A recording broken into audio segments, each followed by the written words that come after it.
welcome to day 3 of digital learning, and welcome to our Reliable Sources mini lesson. So like I talked about, we're about to start a research project, and in that research project, you are going to be the one gathering and evaluating information, and step 1 of that is making sure that wherever you're getting information from is reliable. So we're going to start this mini lesson. The first thing that you want to do is when trying to figure out if a source of information is reliable, you got to think, what should I keep in mind when I'm searching these websites? So the first thing I'm going to have you do is go to this website. It's dhmo.org, so type that into your browser. And as you explore this website, I want you to think about, is this a reliable source of information? Why or why not? So take a few minutes to explore that website, pause the video here, and then when you've explored, you can come back and hit play. All right, welcome back. So as you explored, I want you to think, what are some things that you thought about when trying to decide if that website was reliable or not? Maybe you thought, is this from a credible website? Is it from a news source or like National Geographic, like something that you know is credible? Maybe you thought, do other websites have the same information? Like maybe I should kind of like cross-check this to see what it's actually talking about. Or maybe you thought, does this website look legit or does it look suspicious? Other things you might have considered, when was this published? Is it recent information? Who's the author? Who's actually making this website? And can I contact them? Those might all be questions that were going through your head as you search through that website. So those are all great ideas to consider. Anytime you click on a website, you should always ask yourself, is this a reliable and credible source of information? Because there's a lot of information out there. Anybody can put things on the internet. So you need to think to yourself, is what I'm reading legit?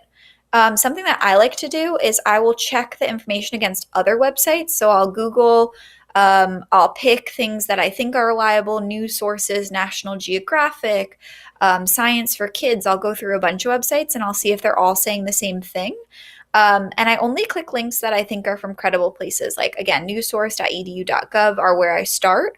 And I'll kind of cross-check my ideas. So that's usually what I do. So to make this a little bit easier for you as you search through your information is we made a checklist. It's a reliability checklist. So as you start to gather your information, you can kind of ask yourself these questions. Is the source of the article that I found credible? Is it from a .edu, a .gov, New York Times, National Geographic, Science for Kids, Britannica? Like, did I get it from a place that's pretty reliable, like known to be reliable?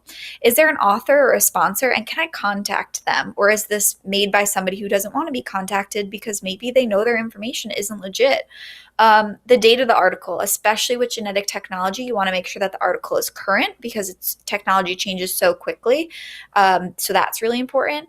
And like my favorite thing to do, you want to cross-check information. Make sure that whatever you found is found in multiple places. If you only find it on one website and the website doesn't seem legit, then it probably isn't. You want to cross-check that information. So anytime you Google anything, these are really great tips to think about, especially when it comes to research. The last thing I want to talk about is, could this source be biased? You might see a lot of bias if you're doing your project on genetically modified organisms or GMOs. If somebody's like really, really for something or really, really against it, you want to think, who created this website and what are their motives? What are they trying to convince you of? Are they trying to convince you that GMOs are really bad? And also you can see if it's an opinion piece or if it's editorial, because those opinion pieces are biased in one direction. So a tip is that if one of these boxes is left unchecked, you can't find the author, the date it's out of date or there is no date, you've cross-checked the information, but you can't find it anywhere else, then you're probably going to want to go back and find a more reliable source of information. So what I want you to do is go back to the website that you were just exploring, dhmo.org, and I want you to use that checklist to evaluate if this source of information is reliable or not. You're going to complete a digital checklist / reliability quiz on a Google form on Google Classroom, and you must score a 10 out of 10 to move on. You can redo and retake as needed to reach that 10 out of 10, but that's your goal for today, is to practice that reliability. There's also another assignment after this, so don't just do that Google form doesn't stop. There's one more thing you have to do today. Some tips to remember before moving on is when you're doing your research, be skeptical.